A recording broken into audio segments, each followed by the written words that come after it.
Hello Zooms, G-Town Anil, welcome to Crypto Town, welcome to New York. Thank you for having me, man. Yeah, 100%, man. Long time in the making. Yes, sir.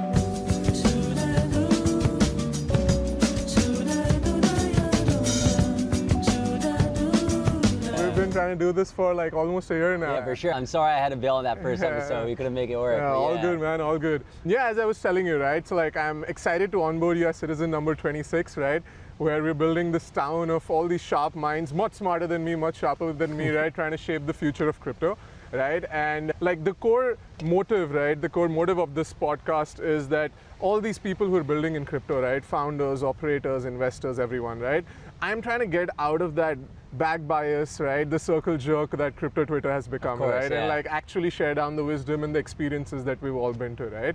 My favorite Anil lore is when we were in Singapore last year and you ended up like performing with Diplo, right? Like tell us, how did that happen first of all? Yeah. So, obviously a lot of, crypto Twitter and friends in crypto know I DJ.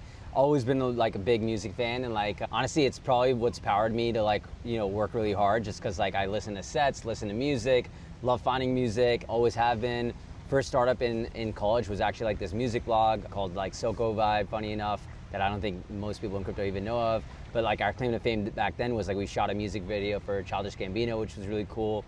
Really funny enough, how I got into DJing though was through crypto. So funny enough, we during the NFT mania, we bought a couple of the Delphi founders and we bought this basically NFT, this Zoom is here, nice. This NFT for Disclosure, which got us and 4 friends VIP access to like any show of theirs going forward. Paid a bunch of money for like 140 grand. That's also my PFP, funny enough. I don't know if a lot of people know that lore. Nice. So yeah, we bought this Disclosure face and essentially became really good friends with Disclosure, a guy, ended up throwing a bunch of parties with them for Delphi that I'm sure a lot of people know of. And through that, becoming good friends with him, I would always send him songs before like we would go see him or something like that. I'm like, hey, try out this. And he's like, hey man, you're already doing the hard part, which is like finding the music. You should just start getting into DJing. So one day he actually just sent me, hey, these are the things that you need to start learning on and to be like a DJ. And essentially anytime I saw or hung out with him afterwards, he just would always show me a few ropes, show me a few things. And that's how I started learning how to DJ. Through that, back in 2021, Delphi consulting was very big for obviously DeFi protocols, but we became well known for a lot of these big brands and artists, and we didn't love working with them because I think in crypto, like working with crypto people is so easy. You can kind of like, one, close the deal in like a week, but also just like do all the work via Telegram, whereas we've done a lot of like Forbes 500 consulting in our day, and those are always the worst because like they want pilot programs that you do like 4 months of like calls before they close like, something that's like 1/10 of like what a crypto deal would be. But we answered some of these calls because we ended up being able to like meet a lot of cool people. Like, one of my founders, Kevin, and I were able to like hop on a call with like Jay-Z at one point and like meet some really cool people. Through that, became good friends with Diplo, and yeah, honestly helped him get this gig in Singapore. He knows I DJ, so he was like, hey, let's DJ together, and yeah, the rest is history. Dude, so that's that was really cool. Yeah, I'll probably put up a video right here of nice. him Yeah, DJing. sick, awesome, damn, nice. You took videos, I remember that, yeah. Before we talk about your story, let's introduce him on the pod. Yeah, of course. This is Zuma. He's 10 months old. My wife and I got him like last year, and yeah, he's been mostly a good boy, but sometimes he's a bad boy, as I'm sure he will be on this pod and be super annoying. This is his first pod that he's doing, and probably the last because he's gonna annoy the fuck out of me, but we'll see what's up. All good, man. Yeah, all good. already ruined the pants. Love it, Zooms. Awesome, dude. So let's get into it, right? So you were a finance major, right? After that, you spent some time at Bloomberg, you spent some time at Deutsche doing leverage trading, right? After that, you took the leap of faith and you started Delphi, right? And how the story started, the lore of Delphi, right? Like, I feel a lot of people probably know about this now, but you basically ran up 1 million of like credit card loans into what you're handling right now is like $600-700 million in AUM, right? Before we dive into all of this, who is Anil and what's his story?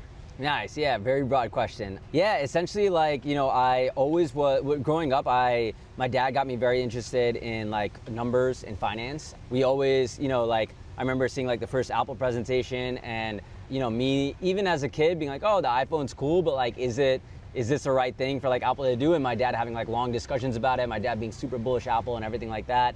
And it just showed me that business was kind of like something that could impact billions of people's lives and is the most scalable way to do not just one thing. I was in between computer science and finance when I was going to college, and I think like because of that, business and finance was just the way that I thought I could scale like my impact on the world and people en masse. Fell down the finance rabbit hole basically just because like that was what I wanted to major in, and got really excited about the promise of like being in a bank, being able to help provide funding and like financing for like big companies that everyday people would like interact with and not really realize like their stories or how they came to be and what problems they were facing and trying to solve. As well as like my long-term goal was always to get into venture capital, because if anyone who knows me, even if you don't know me and see my Twitter and stuff, I'm like a permabull. I'm very optimistic on the world, and I think everyone should be, to be honest. I don't think like bears ever get, are ever right, really. Yeah. But really, like once I started working at Bloomberg and Deutsche Bank, very quickly I realized that I hated the corporate life. I hated my ideas not being judged by their merits, but by like how long I had been at the company. At Deutsche Bank, I thought I was doing something really interesting. I wasn't doing leverage trading, by the way. I was doing like leverage finance, which right. Somewhat similar in terminology, I guess. But like, a lot of it was, what I thought was interesting was like looking at companies that were going through hard times and how to like help fix them. That was maybe 20% of the job. 80% of the job was like understanding these like insane systems that Deutsche Bank had. They had like 16 different systems that didn't talk to each other, politics with like old people. And I just didn't love that part of the job. And I probably got a little bit demotivated early on in my Deutsche Bank career. That's when, fortunately, fell down the crypto rabbit hole with my other best friends who, obviously have become, co-founders of Delphi with me.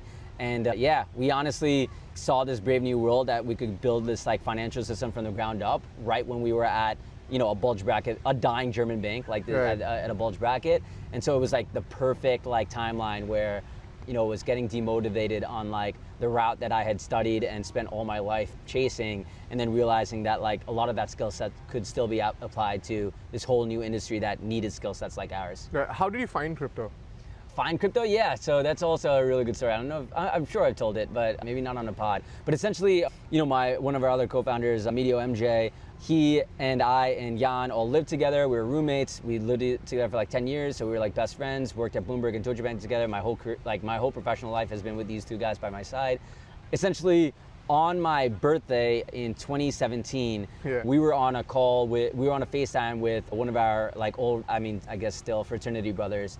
And we were just figuring out like what we're gonna do, go out or something, go day drinking or something like that. And he was like making fun of one of his roommates. He's like, hey, like our friend Paul isn't gonna come because he's like, buying some fake like Bitcoin scam. Yeah. And we're like, oh, like fake Bitcoin. He's like, yeah, it's like a new Bitcoin. And we're like, oh, like, I didn't think anything of it at that point, but my roommate MJ was like, oh, like, what is it? Like, and he's like, oh, it's called like Ethereum. Yeah. And didn't think anything of it. We just made fun of this guy a little bit more. Yeah. And then I went out to dinner with my family who came into the city to like see us. And at this point, my family was very close to Jan and MJ. They had known him for a while. So they're like, hey, we got a cake. Like, let's go cut it with Jan and MJ. And so they come up. And basically, as soon as I entered the door, I remember just seeing like MJ's face. And like, he's not a rude person at all, but like, he kind of like wanted my parents to leave, basically. He was just like jumping up and down. Yeah. So we cut this cake, whatever, my parents leave. And then as soon as the door closed, I'm just like, yo, Anil, come into my room. Yeah. We go into his room and he's on, ETH Trader on Reddit and stuff. And he's showing me like the Ethereum white paper, and he's explaining like, he's like, yo, I think there's something here. Like, I think you're gonna really fucking like it. And we basically spent that whole night just doing nothing but talking about and figuring, and we had no idea what it really was, but all we could see from that night one was just that this was a technology that could create all new business models that you could never think of before, right? The thesis of smart contracts and all this. And to be honest, that was, like basically 8 years ago at this point, and that was the first night that I went to sleep thinking about crypto, and the last night I didn't, it's been nuts. And after this first night, how long did it take you to sort of like switch from Deutsche completely and go full-time into Delphi? Yeah, great question. So my birthday is May 2017, May 5th, 2017 was when we found crypto. Essentially, we bought crypto basically that night, but very little bit. I think ETH was at like $60 or something like that. And we bought it, and then over the next week or two, it just kept going up, and we're like, wow, we're really fucking good at this. This is obviously, as soon as you get skin in the game and you see something going up, it makes you even want to research it more. Yeah. And so we were diving in, learning about it, joining Slack channels, being on Twitter and everything like this, creating group chats with our friends about it.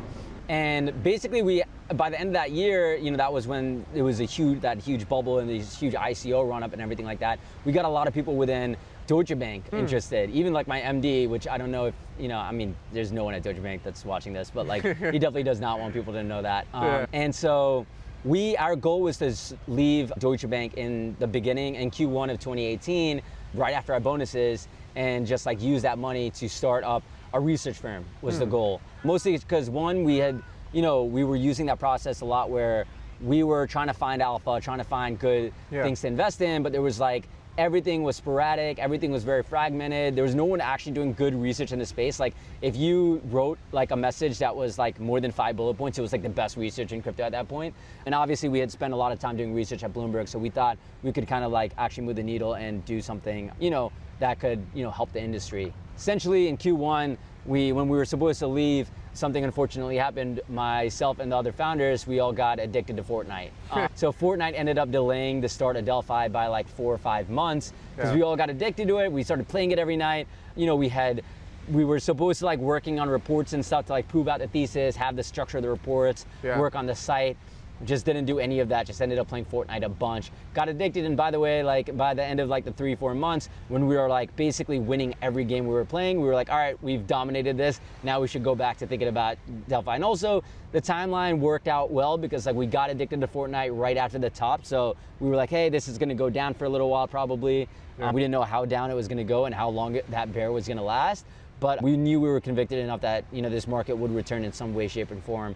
And so in August of 2018, we finally left Deutsche Bank and started Delphi. So August 2018. August 2018. Got it. August 8th. So when a founder today comes to you and when he pitches to you, right, and he's a Fortnite addict, do you consider that bearish or bullish? Super bullish. I think. I mean, obviously Delphi has been very kind of deep in gaming. We have a whole gaming team. I think gaming is like one of the best ways to tell how addicted someone's personality is and how addicted they are to winning and how they can think through, not just mechanism design, but like think through strategy choices very quickly. So yeah, I think like being a good gamer is not the only thing that is relevant to being a founder, but like, very often some of the best gamers make good founders. Right. All right, so this is 2018, August, you started Delphi. Initially, what was your focus? Was it investments? Was it research? What was it? Yeah, it was all research, honestly. For us, I think we thought we understood it well, but we wanted to get deeper and deeper. And we had this thesis that fundamentals were going to matter. And again, in 2018, no one was thinking this other than Multicoin, who was one of our first customers, as well as Hashed. I always shout those guys out because they were the only 2 people who paid for us, even though we pretended like a lot of people paid for us and then like gave out our research away for free. But essentially, our first report ever was on Bitcoin. We dropped that in December 2018. And essentially we were like, hey, we need to cover Bitcoin because it's obviously the biggest asset, and if Bitcoin doesn't go up, we don't think anything else will get attention. So, Bitcoin had dropped from $6,000 to $3,000 at this point. So we thought we were gonna nail the bottom, and that report is kind of like legendary and something that we hold very dear to our hearts because we now have like this 60-page amazing state of Bitcoin report that we dropped at when Bitcoin was like 3,100, and now obviously it looks pretty legendary. Our second report was on Ethereum, which I remember was pretty funny because twofold, it got people very mad at us very early on, even though our Bitcoin report got people very like in love with us, and we're like, oh, this is like obviously objectively one of the best Bitcoin reports ever written because we obviously put a lot of time into it, and it was written in a way that you could hand it to anyone on Wall Street and they could kind of take it seriously. Was that always your focus, the Wall Street? Yeah, we wanted to bridge the gap because we had come from that world that we knew that's where the capital was, and we actually thought there was something that a lot of people on Wall Street would find sexy about this stuff that wasn't being communicated to them in the right way. And so we thought we could really bridge that gap. Although to be honest, as we dove down that rabbit hole, we realized it would take very long, and we honestly ended up like just loving the crypto native and degen nature of things. So obviously over time, and I'm sure as people have seen, Delphi has just gotten way in the other direction of like, hey, instead of waiting for the institutions to catch up, we're just going to lead the charge. We're going to be as deep as we can in this thing, and like eventually they're going to find their way here. And hopefully they will end up reading Delphi research, but we're not going to make beginner content. We want to make the deepest possible content for the people who are here now. Right. So that was a shift, but yeah, when we first started, the goal was to bridge that gap. So August 2018, research focus. When was it that the lab spun out? When was it when the investments arm spun out? Yeah, so essentially, again, because we only had those 2 customers on the research side, we were not paying any bills. And, you know, because we had quit middle of the year, we were quickly running out of our savings. Right.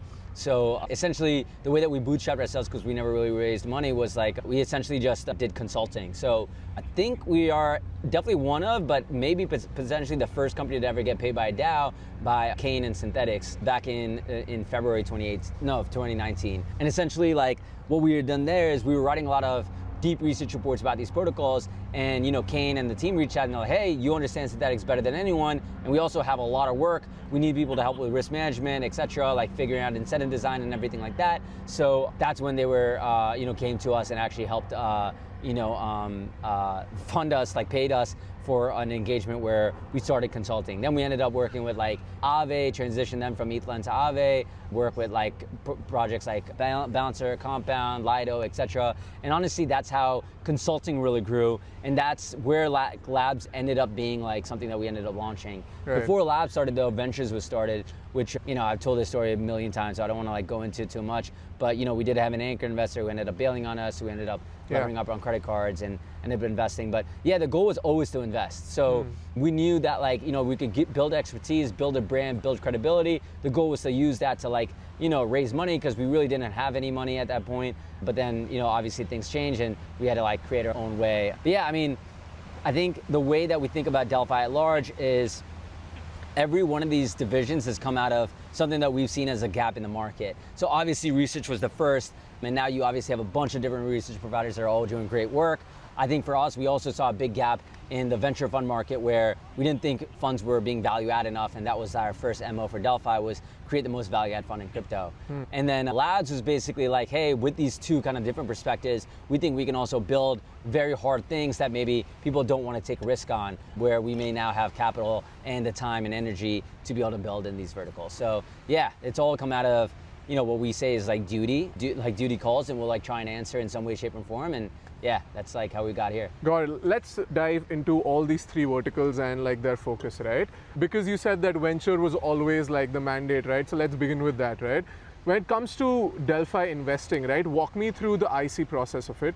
Right from, let's say that a founder has cold DM'd you. First of all, do you guys look at your cold DMs? Do you guys only accept like intros? What is the process there? How does someone 100%. reach out to the investment I always team? get in trouble for this, because I have been on pods and say, hey, I always answer my cold DMs and stuff and everything like that, and I really do try to, but now with the Twitter fluff and everything like that, it's become way unmanageable. Although I do check periodically for sure. Tommy shipped an AI bot for this, right? Yes, 100%. Yeah, I'll get into that. That's definitely, yeah, I love that Tom did that, and it's been really cool to see that evolve. But yeah, essentially, you know, if someone cold DMs me and stuff, especially if someone intros, that's obviously like very good like reference check, right? Yeah. Like being an intro from someone that we trust. We'll basically, you know, we have a big research team as well as a big investing team, and the investing team also has their own like niches that they focus on, whether it's infra, DeFi, you know, gaming, etc.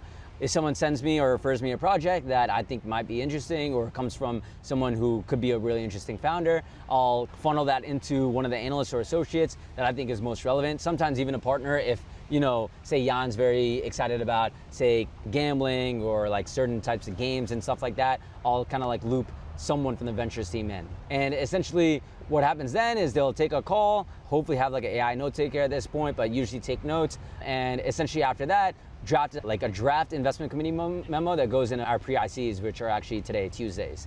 From then you kind of get some like sentiment or some idea of, 1, if people are interested in it, 2, what questions they have, and then 3, just like, all right, we got to go do a lot of reference checks, as many reference checks as possible. Eventually, if it does pass the pre-IC process and make it to the investment committee process, we are probably one of the slower crypto funds. And this changes for, I guess, crypto funds. Some crypto funds end up being longer during bear markets and shorten in bull markets. We're definitely one of the slower ones during bull markets because we have a minimum 2 to 3 week investment committee process where 1 week, the ventures team will bring in the project, introduce it to all the partners and the whole committee. We'll talk about the project, try and poke holes into it, but obviously the ventures team has an incentive for that to pass, so they're bullish. They're gonna be bullish that they're bringing it and spending that much time on it, and they wanna earn carry on it, right? Then what we do is after the week 2 is usually bring in, it's sometimes lopsided, but like depending on the founder's availability, we'll bring in the founder. and the founder will present to us and we'll be able to ask questions, everything like that. And obviously within that week, we've done a lot more due diligence, a lot more work, get close to the sector, talk to references, etc. Then the last step is, and sometimes it flip-flops with the founder, again, is basically we bring the relevant research analysts on that know that sector or know that mechanism or something like that. And obviously, unlike the ventures team who has that incentive, that carry incentive, they have the opposite incentive. They just want to search for the truth. So they come in and just poke holes in our thesis or anything like that. And if we can kind of get alignment, and even if sometimes the research team maybe disagrees, but myself and the partners feel like the thesis is strong or the founder is strong, can figure out the things that maybe the research team is poking holes in, we'll back that team. So yeah, it's a fun process. It obviously it changes. It's kind of like bespoke, but that to me is like the perfect process for a Delphi IC. Got it. So we had Cheyenne from Multicoin on the pod, right? And we discussed about the same things, right? And my conversation with him was that VCs are very much like BDs, right? Because everyone's always like selling something. Yeah. With you, I feel that VCs, before BDing, right, they need to research really well, right? Yeah. You can't sell something that you already know a lot about, right? We've discussed the art of researching with Misha, Symbiotics founder, with Prabal, Avail's founder, but that's from a very tech point of view. Yeah. What I want to discuss with you is the art of researching from an investor's angle, and also try to answer what are some of these holes that founders are missing on right now, right? That you feel that once you've researched, is that, okay, founders are lacking in this right now, they should do this first. Yeah, it's a good question. I think that's changed so much over time. I think back when we first started Delphi and no one cared about fundamentals, it was way easier to actually look at fundamentals because you were kind of not creating it, but you were kind of pioneering the thought process around it. So for example, that's why we kind of got so obsessed with synthetics, because I think what that team did really well was obviously pioneer a lot of this incentive mechanism of using the token to bootstrap liquidity, bootstrap some type of action that they want their community to do. And I think that just set us off because there were so many possibilities with that. And I think you've seen a lot of that kind of play out over the past few years. I'd say again, I think you're asking the right question, which is our research is definitely not academic. It tries to be very on the pulse of the market and actually just why, and I think it's moved more in the past few years, but why should people give a fuck? Yeah. And I think that's actually the biggest part of research now that I think our research team cares about, which is the mechanism can be designed so beautifully, but for the mechanism to work out, you kind of need people to be using it. And if people don't give a fuck, then that mechanism never actually gets put into the motion, right? I mean, that flywheel never ever developed. So I think what is interesting for us now, and obviously a lot of what the consulting team thinks about for the projects that we help, is also why should someone care about what you are building? Because right now, as you've seen, especially with things like Pump.Fund, there's fucking so many tokens out there, and there's only so much attention that can kind of go around. Yeah. So you're getting this huge fragmentation, and by the way, not only that, but also people's attention spans are getting shorter. So yeah. The amount of attention that people could spend in 2018 was way more, and there were way less tokens. Meanwhile, you have way less attention being spent, and you have way more tokens. So you're getting it lopsided, going in the opposite direction. So I think because of that, you really need to and for better or for worse, it also is not a bad thing. I think the market shouldn't have to care about what you build. You have to get the market to care about it. I think the market gets what the market wants, and what the market wants is things to care about. So I think that's one part of the research process that I think if you told me in 2018 we were spending so much time thinking about nowadays, I'd probably be disappointed because it feels more of a marketing gimmick now. But I do think it's the teams work so fucking hard on what they're building, and your engineers are working so fucking hard, and if you're not answering this part of the problem, you're not giving them the best effort. So yeah, I'd say that's one thing that I think teams have no choice but to care about. Zuma's eating something, but yeah, I think that's one thing. Hey Zuma, stop. I'll give you a treat. One sec, you treat him, I'll just check on the video if it's fine. Nice. Yeah. Zuma. Yeah, bro, I'll send it to you. Yeah. So what's been happening right now in a lot of these VC markets is also, right, that not a lot of funds have been doing well in the last cycle, right? Yeah, for sure. And that forces them to come on to more podcasts or create that artificial clout, right? Because that helps them raise money from different LPs, and essentially a lot of these funds then earn on that management fees, right? Now that puts you in a unique position because since you have a prop capital, all of that is there, right? You don't have to worry about LPs, about raising another fund, right? Yep. How do you look at it?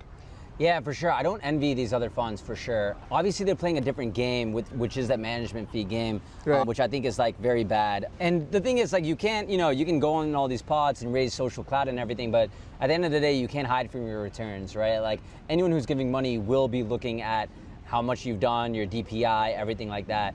Yeah, for us, I think it's a blessing and a curse. The blessing is it allows us to actually care about making money and like actually allow us to like invest in projects that we think will impact the space and hopefully bring on, thousands, if not millions of users. So I think that makes us focus on like the needle moving part. The curse, I think, is like, and it's a very small curse, but I do think that like, and I've thought this in the past, is like, I wish we did probably make other people money too, just because like I think at the end of the day, even though since it's been all personal, we never raise money or anything like that, our team, has to do everything by ourselves and like root for ourselves. And, we don't have external people. I mean, obviously we have a community, people like you, friends that like want us to see do well and stuff.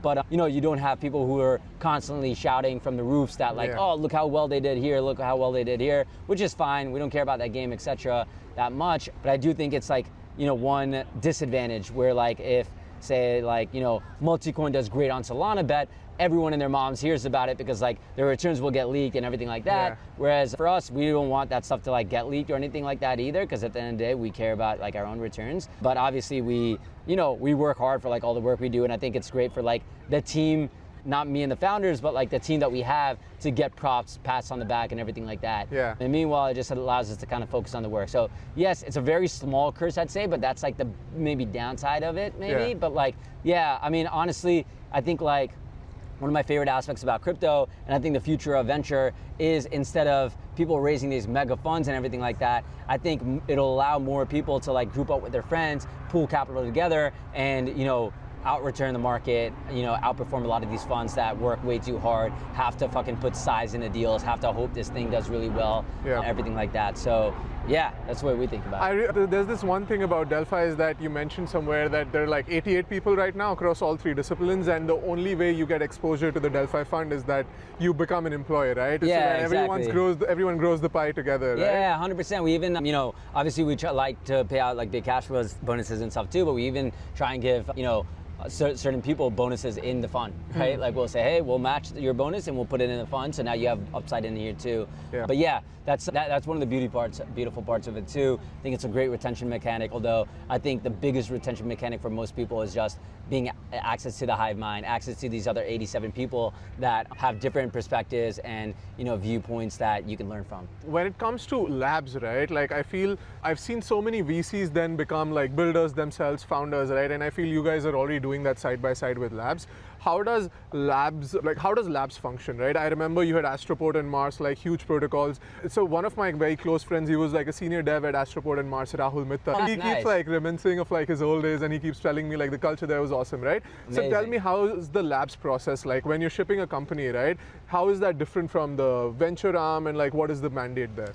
Yeah, it's very different. That's a cool part. Even though we have this like 88-person like Hivemind, every division, every company at Delphi has its own culture. And labs is probably, research is pretty degen too, but labs is definitely very degen, but they have to be very long-term thinkers, which I think is like such a good perspective for us to have on the, on the Delphi Hivemind side. Jose and Luke do a really great job of leading labs teams and thinking about things that, are worth spending so much time building, because like, on the building side, you really can't chase like trends and narratives. Once you start building, you have to be focused on that thing for, if not 12 months, longer, right? Years. So that is very different. And I think, one cool part is when we were first just a research firm and we had a lot of these funds as our clients, we thought we had such a good insight of like, all right, I'll grab that after. Yeah, we felt like we had such a good insight on like what was going on in the market. And we're like, oh, like having a fund will give us that much more, insight into what's going on. And then we started a fund, we're like, oh fuck, we were totally blind about this space.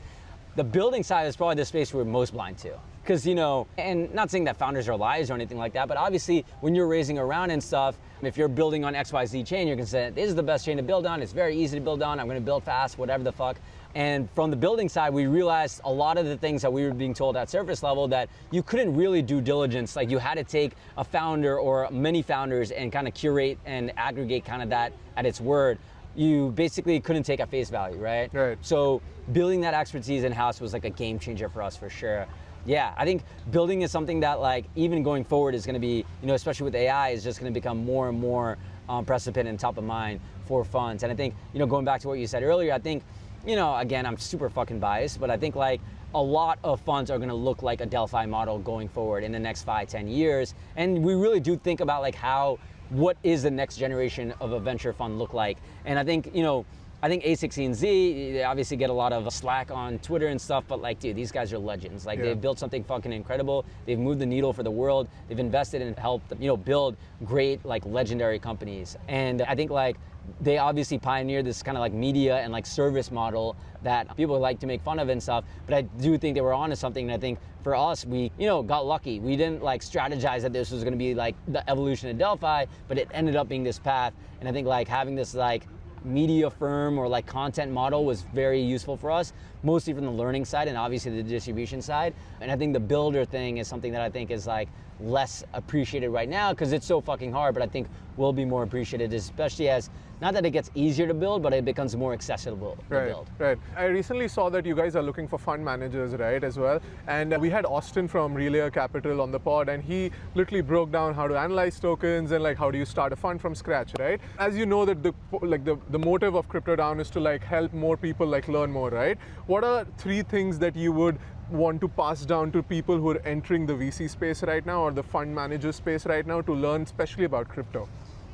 Yeah, one thing, and I say this to like a lot of my friends that have, approached me to start a fund, is like, don't do it. Yeah. Starting a fund is hard. One cool thing about all these different things that we started at Delphi is like the one thing it's told us, not that we thought it was going to be easy, but everything is hard. Yeah. There's nothing that comes easy. And we tried all of it. Research, like build a media company, build labs, right? Build and actually invest. Everything is fucking hard. Everything takes a lot of hard work. It takes a village, honestly. And we're super lucky to have built and, attracted like a really strong team because like, myself and the founders couldn't do this by ourselves, but honestly, like even with what we had bit off, I don't think we could have chewed that even like without the team that we built recently. Yeah. So I think like starting a fund, tell them can they become fund managers who are just starting out?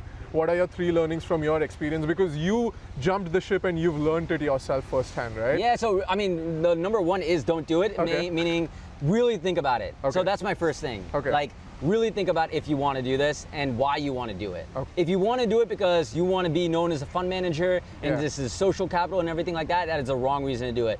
If you want to do it because you really feel like you have edge and there's no other way to capitalize on that edge, that may be the right reason to do it. So I think that's like 1. 2, I think like the second thing I'd say, sorry, this dog is attracting Zuma for sure. But the second thing I'd say, if once you figured out, hey, this is something I actually want to do and like I think I can do, is like get good help. Whether that's a co-founder that fills in your gaps, because like no fucking person is perfect. I think one thing that Delphi really benefited from is like each of myself and the other founders have our own like superpower per se.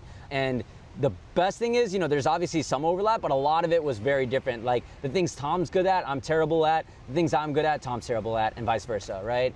Find help and find a team that you can get in early, that you can kind of give ownership in, because I think capturing a smaller piece of a much bigger pie is much better than not capturing any pie at all by yourself. So build a good team. It doesn't have to be a big team. Like Delphi is obviously fucking huge with 88 people, but I think like you can find 1 or 2 co-founders or people who you can bring on. That's I think massive. 3, I think like honestly start writing and start building a reputation, build a brand. Like building a podcast is massive. Writing on Twitter, sharing your content. I think like distribution does matter. Everyone knows distribution is king, obviously, but in crypto, I think it matters even more than any other space. And I think like that's what's going to attract not just deal flow to you, but it's going to attract talent. It's going to help you learn, even if you're wrong, right? Like I think the multi-coin guys, like Kyle's been very public about this. They do it so well where even if he doesn't believe something, he'll put it out there just to get yelled at and find the right answer faster, right? Yeah. I fucking love that. So I think that's like, I think those are the 3 things I'd say. Right. I don't usually talk about markets, but like I feel the audience is going to kill me if I don't talk about markets with you today, right? Yeah. Everyone's euphoric right now. I feel that sense of euphoria slowly coming back. Do you think this is the super cycle that was prophesized by Zusu. Yeah, so yeah, anyone that knows me, again, I'm a permabull. Like, I literally have never been bearish, so that means I've been wrong a bunch, but I've been right over time. So yeah, I think like what I always tell friends and stuff is like, hey, if you can't sleep at night because you have, look at Zoom standing, I hope the camera gets that too. But if you can't sleep at night because of the exposure you have, first of all, that's pretty cool and I've been there. But two, like, you know, don't do that. Like, take enough money off the table or have some money set aside where you can sleep easy at night, especially if you have like a family to provide for, you know, a kid or a wife or, you know, maybe a fucking dog to take care of. First things first, like do that so you can sleep easy at night because then you can make better decisions. But yeah, I'm always bullish. If anything, the only time I get bearish is when everyone is bullish, which it seems like right now. But I do think that like we have some room to run. I do think like, you know, crypto has over time constantly become this macro trade. And I think like long term, the reason why this macro causes like short term volatility is actually very bullish for crypto medium to long term because people are worried about the things that, you know, back in 2018 that we were talking about, like, you know, the debt of the government, money printing and everything like that. We sounded like fucking conspiracy theories. Now like everyone knows about it. Like my sister's a doctor. She doesn't know much about finance or anything like that, but her and her friends are very aware of the debt situation and everything like that, which I think in 2018, even when I was talking to people in finance, they were like, dude, like chill, like let's just look at the S&P or something, right? Yeah. So I think that's like something that I think like that's just not going away. For me, like I made this decision basically right when I got into crypto. It's like I'm just gonna be a permabull because like this chart just looks up and to the right. I don't need to spend time thinking about this anymore, and that allowed me to focus on everything else. Right. And so when people try and time the market and everything like that, man, like that's gonna be a huge headache. I don't think you're gonna do it well, so like just don't do that. So yeah, I'm always fucking bullish. I think Bitcoin's going much higher. On the way there, I'm sure there's gonna be volatility. Obviously, I think ETH, Sol, like all these things. I think ETH is like a great fucking asset. And yeah, I think like stablecoin adoption is just gonna go straight up. So I think like right now, it's like, I know people don't feel it because like there's always something happening and there always will be, but I think it's like the boring part of crypto, which is like, we've already won, now we just need to see the score play out. Right. And what I mean by that is like, a lot of the stablecoin adoption, a lot of these corporates coming on chain, etc., they don't work as fast as like these crypto degen protocols, like I said earlier, with these Fortune 500 companies we work with. They're gonna take time, but they are coming. They're already, you know, we talked to a bunch of them, and you know, we work with a few of them too. These are no longer pilot programs, which I think is like super bullish, and I think people probably don't see from the outside looking in. Now that we've established that you're a perma bull, right, I'm going to talk about one theme that you're most bullish about, and that is crypto AI. Like, I'm going to assume that is true, right? Delphi has become synonymous with funds who've been investing in crypto AI. Personally, what I am most interested about in crypto AI is that when it comes to like DeFi, right, core DeFi, the education arc is sort of long, right? When it comes to, let's say, like our parents, our grandparents, right, the broader retail audience, for me to explain them DeFi pools, everything, that's going to take some time. But for AI, all of this hard work is being taken care by OpenAI, ChatGPT, Google, Meta, everyone, right? So all that's left right now is like these consumer AI apps that can basically get everyone use crypto for capital formation, right? Yeah. So that's my personal stand. What is your thing that you're most bullish on when it comes to crypto AI? Yeah, well, one thing on your note, because I really like the way you frame that, because you know, I think what you've seen with, you know, all these big companies, Robinhood, et cetera, coming in, it's like, I think you're finally seeing the move from speculation to like people saving money on crypto. Right. So I think that is just massive. What that means basically is like, you know, the things that people are doing, the things that people are building may look boring, more boring to the degen crowd. I think that's like totally fine. Yeah. You need that to happen. So I think that's awesome, and I do think AI will play a big role in that, for sure. For me, so yeah, like crypto AI is obviously a sector that like Delphi has like invested, we've backed like over 25 projects in it. We're super excited about a bunch, right? Like decentralized trading. Obviously, we were really early to like news research, was just having, you know, dinner with one of the guys, Dylan, last week.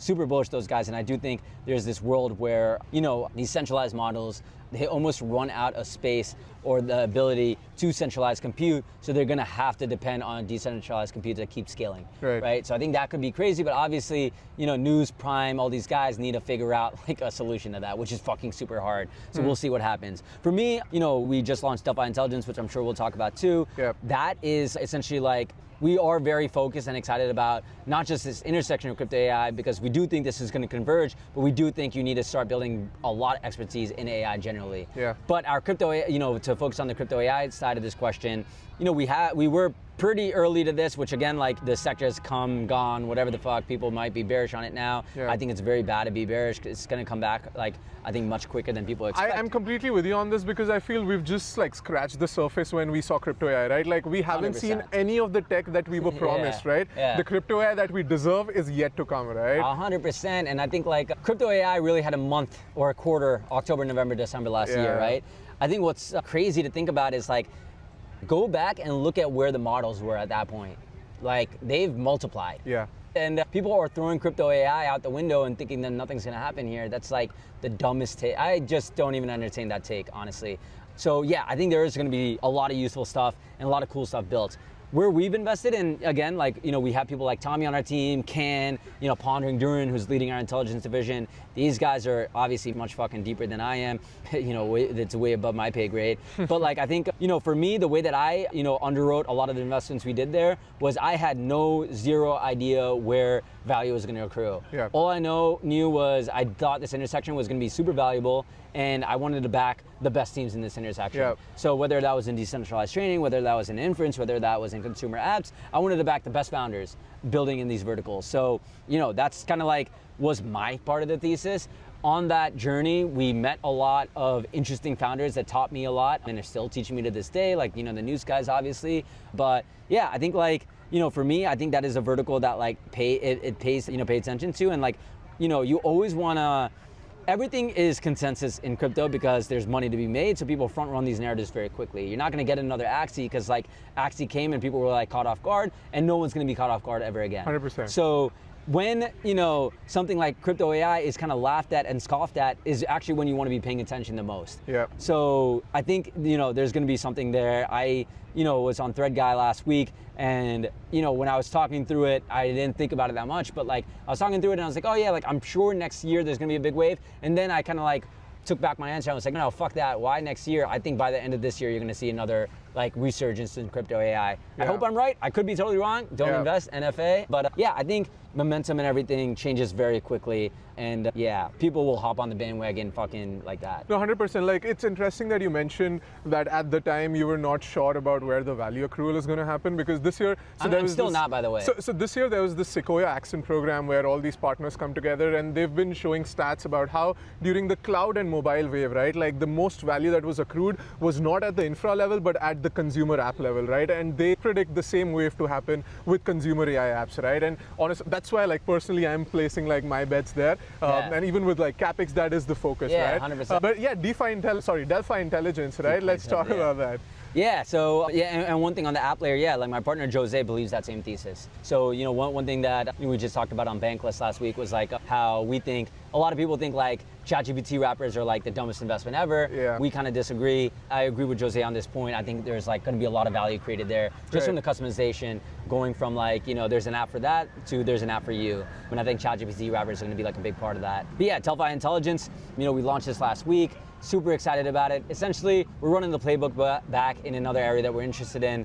And the way that we built Delphi was this, you know, we just talked about it. We started with research. We're starting with research on the intelligence side, on the AI side. So really, it's a free platform, right? So unlike Delphi Research on the crypto side, which is a subscription, a lot of people subscribe and everything like that, all these funds and stuff. On this, we want to build our credibility. We have no edge right now. Why the fuck would you pay us? It's all free, will be free, and we're just dropping, you know, reports on things that we're interested in and want to learn about.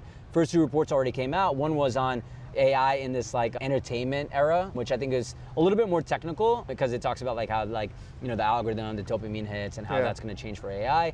I think it's like really interesting. And then the report that I, you know, sorry Paul, I liked even more was Ponderings, which was a video about video generation models, which I think is super cool. Basically TLDR, these things are 2 to 3 years behind text, but that means that you're about to see this huge renaissance, and I think that's going to be, you know, I think that's when people really see the tangible value of these things. Yeah. Whether it's like, you know, I read this story where there was this couple that went on vacation and they went to the hotel and they said, hey, we want to go to this cable car. And they showed a news video of like this beautiful cable car in the mountains. And they were like, oh, like this hotel has been around for 60 years. Like there's no cable car on this island. They're like, no, like look at this. And they're like, oh yeah, there's no such thing. Like, I don't know. And they're like, but this is a video showing this. Like, it's right there. That's the mountain. And they realized that it was AI generated. Yeah. And then the couple wanted to sue the reporter because they're like, this reporter lied to us. Yeah. And then they found out that the reporter was AI generated. Then they were like, all right, well, it's the news station. We need to sue the news station. Yeah. That news station was AI generated. I think you're going to start seeing the world really wake up to, you know, like us and people in crypto, like, we're somewhat on the cutting edge because we're fucking living terminally online. Yeah. You see all this shit. You got to think about like your uncles and stuff. Like, they don't know what's coming, and once they see it, they won't understand it. And I think I think these video generation models are going to bring that to everyone. 100%. Last segment into it is, right? So based off your experience of building Delphi, right? Yeah. Keep the labs aside, research aside, investment aside, right? Purely as a builder, right now, you keep interacting with different founders and operators in this space right now, right? What are 3 like pieces of advice that you've learned from your personal experience building Delphi, scaling it to like almost 90 people now, etc., right? What are those 3 pieces of advices that this is like your mental framework? For founders. Yes. Yeah, I mean, you gotta be obsessed with it, right? Building is so hard. Like, if you're doing this for any reason other than you want to see that thing exist in the world and you think it should and you're the person to bring it to life, you're not gonna be successful. It's just like, that's as simple as it is. You know, whenever, sorry to bring this back to investment committee and stuff, but like, for me, because I'm a permabull, whenever I do hop on a call with the founder that is building something, I always start from their seat and try and see their perspective and almost try and be blind, right? I don't want to like poke holes. I want to understand, you know, especially in a space like crypto where the opportunity cost is so high, you could be doing so much with your time, your resources, whatever. Why the fuck are you building XYZ? Right? And if you don't have a good answer for that, or if you just think it's a trend that you can make money on, it's the wrong answer, and immediately, like, I don't care, even if it is a cool sector or a cool mechanism that you're designing. Right from there, like, I think like you got to be obsessed with what you're building. 2, I'd say, like, you know, when we started Delphi, we had basically no work-life balance. But the thing is, like, and I always tell people this, is like, even when we were dirt poor and working on this 24/7, that was probably the most fun I've ever had in my life. And that goes back to 1, we were just obsessed with it. We wanted to see it live. You know, I'm a very creative person, obviously, and I really wanted to, you know, it was fun tinkering and bringing this brand to life, having people see this brand and have a meme attached to it. Oh, this is institutional grade research. Oh, now this is a venture fund that is value add. Like, you know, these memes that you kind of attach to it. You got to think in memes, which is another part of that second one. I think, like, what is the meme of your company? And are you obsessed with that? Is the big part. The last part is, like, you know, don't be afraid to put yourself out there. I think, like, you gotta, like, you owe it to the company. I mean, yeah, everyone knows me as like this, you know, they say I'm like the head hype man, or like, you know, like a big, like, you know, permabull and like the face of and everything like that, and like this extrovert. I do like being private and stuff too, which, you know, I don't have a choice for, but like at the end of the day, I think all the work that the team at Delphi is doing deserves to be kind of broadcasted, deserves to be talked about, deserves to be shared with the world. So I feel that duty to do that, and I think as a founder, what you unfortunately realize is, like, if you're really into the engineering, that's not going to be your job if you're successful. Yeah. At the end of the day, being a founder is like talking about the story, spreading the lore, spreading the story, getting people hyped about it, both internally, right? Obviously hiring people, getting people excited about the vision, and then getting people externally excited about the vision. Yeah. So those are the 3 things I'd say off the top of my head, yeah. I love that third point, because I remember you telling me once that now in Delphi you don't have a boss, but you feel like you're working for all these 88 people, right? Yeah, and it's your responsibility to do this for them. Yeah, 100%. Yeah, and I love it. I would, you know, I obviously would not work for anyone else, because I've handpicked my bosses, right? Yeah. But yeah, I think at the end of the day, as the founder, like, you work for your company, and yeah, I think, like, you know, all of the team are obviously like shareholders, they're all like incentives aligned and everything like that. And so if they do well, that means I've done well. Yeah. And if they do poorly, that means I've done poorly. Yeah. Awesome, man. Awesome. This was a beautiful conversation, Yeah, man. appreciate Nice the time, to have man. you here. Yeah. Citizen number 26 and Yeah. dog number 1, man. Yeah, look at that, Zoom's good Oh, boy. man. He was pretty good the whole pod. Dude, Yeah, you're such a nice boy. More pods for him. Yeah, 100%. Now you're going to be brought on. I love it. He Give him starts more his own treats. pod. Yeah. Oh, let's do that. You call it Big Dogs. Yeah, damn, that's good.